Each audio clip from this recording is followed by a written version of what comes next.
Bonjour et bienvenue depuis le plateau de Lyon Décideur TV, ici à la Sucrière, à l'occasion de Samatch, la rencontre des entrepreneurs organisée par le MEDEF Lyon-Rhône. Et nous accueillons à présent Guillaume Blanc-L'Œil. Bonjour. Bonjour. Merci d'avoir accepté notre invitation. Alors, double titre, président de l'ARIA, les industriels de l'agroalimentaire ici dans la région, et puis président de Saint-Jean, bien connu évidemment. L'agroalimentaire dans la région, c'est un secteur qui représente combien d'entreprises, quel chiffre d'affaires, Alors combien de l'ARIA, salariés? c'est l'association régionale des industries agroalimentaires d'Auvergne-Rhône-Alpes.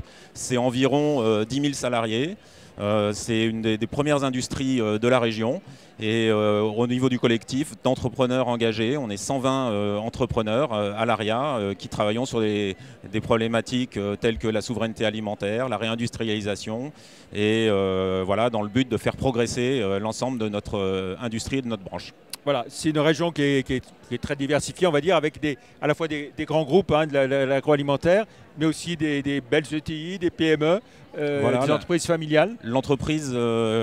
L'industrie agroalimentaire en Auvergne-Rhône-Alpes est très variée, comme en France. C'est 80% de PME, de petites entreprises, mais aussi effectivement des grands groupes, des filiales de Danone, de Limagrin. Voilà, c'est très très diversifié. Et on est dans toutes les branches de l'alimentaire. Voilà. Alors, beaucoup de sujets pour lesquels vous avez été directement concerné. Il y a eu tout le volet négociation des prix avec la grande distribution. Vous êtes satisfait des conditions d'aboutissement de ces négociations? Alors globalement, la loi Egalim a permis effectivement de mieux retranscrire l'évolution des prix des matières premières. Par contre, reste le problème de ce qu'on appelle les MPI, donc on va dire en gros tous les autres coûts, dont l'énergie, dont le transport, qui ont fortement progressé. MPI qui veut dire les matières premières entre guillemets industrielles, mais voilà. Et ça reste encore un problème de retranscrire dans la totalité de nos coûts dans les prix. Et les négociations avec la grande distribution sont toujours un peu compliquées. Voilà, loi Egalim, l'idée c'est que voilà, et les producteurs, les industriels, tout le monde s'y retrouve, c'est ça? C'est que tout le monde s'y retrouve, y compris le consommateur, dans un contexte d'inflation généralisée, mais qui était nécessaire après 10 années quasiment de disette et d'évolution tarifaire nulle dans les industries agroalimentaires. On peut dire que c'est un vrai nœud gordien.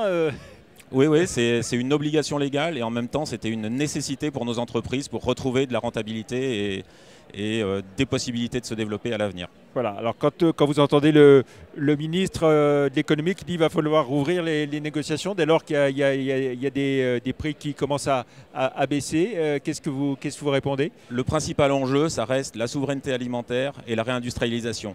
Et pour cela, il faut que des entreprises soient performantes et gagnent de l'argent. Et donc la renégociation des prix, elle est nécessaire si les prix évoluent à la baisse. Mais pour autant, on doit d'abord rétablir nos marges, ce qui n'est quand même pas le cas pour beaucoup de petites et moyennes entreprises.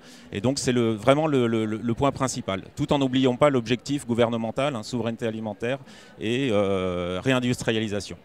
Alors, on va l'évoquer, bien sûr. Je voudrais qu'on évoque aussi la question de l'eau. Beaucoup d'entreprises, évidemment, du secteur sont fortes consommatrices d'eau. Le plan sobriété, tout ça, c'est des choses sur lesquelles vous êtes déjà penché. J'ai envie de dire, vous n'avez pas attendu qu'on vous le demande. Effectivement, la question des ressources est essentielle pour traiter les sujets dont je vous ai parlé. Les ressources en hommes, les ressources effectivement énergétiques et l'eau, c'est la préoccupation du moment. Donc c'est la préoccupation principale aujourd'hui au sein de l'ARIA.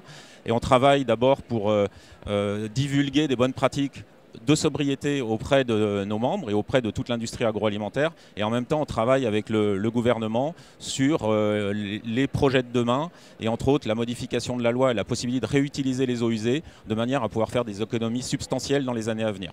Alors, vous l'avez beaucoup évoqué, souveraineté nationale, réindustrialisation. Est-ce qu'on dispose aujourd'hui véritablement des moyens d'avoir cette souveraineté? Est-ce que les filières sont bien organisées en termes de production dans l'alimentaire? En tout cas, l'objectif, il est essentiel. La souveraineté alimentaire, elle est nécessaire pour la France.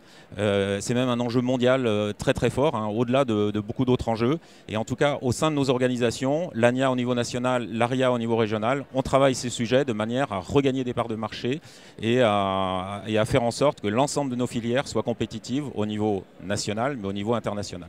Oui, parce qu'on avait été très frappé pendant la période de confinement de voir que voilà, on était obligé d'aller s'approvisionner à l'étranger. Oui, alors les échanges sont nécessaires, mais sur certaines filières, on pourrait beaucoup mieux faire et on travaille à ces sujets. Alors, on va s'intéresser maintenant à votre entreprise, hein, Saint-Jean, bien connue, avec justement, vous êtes au cœur de ces sujets, avec un investissement majeur que vous êtes en train de faire.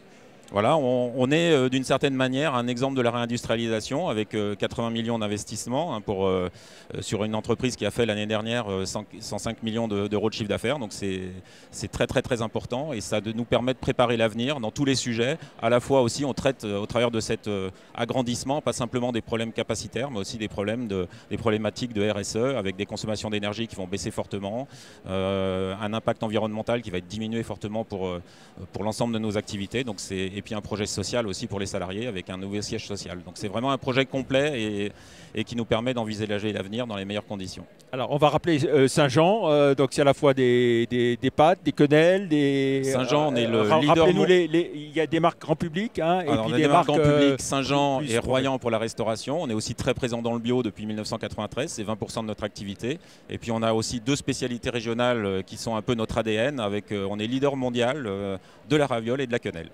Raviole et quenelle, leader mondial. Hein. Voilà, ouais. Avec quelle part de marché Avec une part de marché de quasiment 90% sur la raviole et de l'ordre d'une quarantaine de pourcents sur les quenelles. Et voilà. Vous expliquiez donc un siège qui est en région lyonnaise, à Dardilly. Alors le siège opérationnel de Saint-Jean Group est à Dardilly, c'est une toute petite structure avec 3 personnes. Et puis le siège opérationnel de Saint-Jean qui est à Romans-sur-Isère. Voilà, site de production dans la Drôme. Vous évoquiez avec cet investissement majeur de 80 millions d'euros, c'est un des plus gros investissements privés dans la région. Hein, C'est sans doute le plus gros investissement privé de ces dernières années dans la région. Oui. Voilà. Alors vous expliquiez toutes les dimensions, tous les aspects.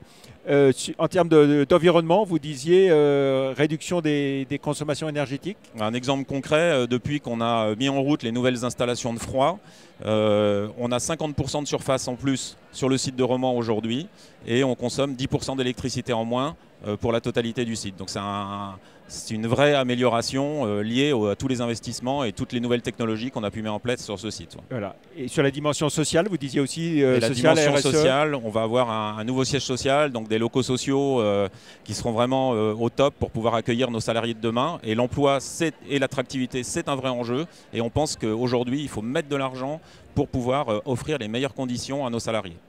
Très bien, merci beaucoup Guillaume Blanc-L'Oeil. Alors un mot quand même sur la thématique d'aujourd'hui. Hein. On est à Samatch, la rencontre des entrepreneurs. La thématique c'est 2030 et après, point d'interrogation. Vous répondez quoi vous quand on vous dit 2030 et après?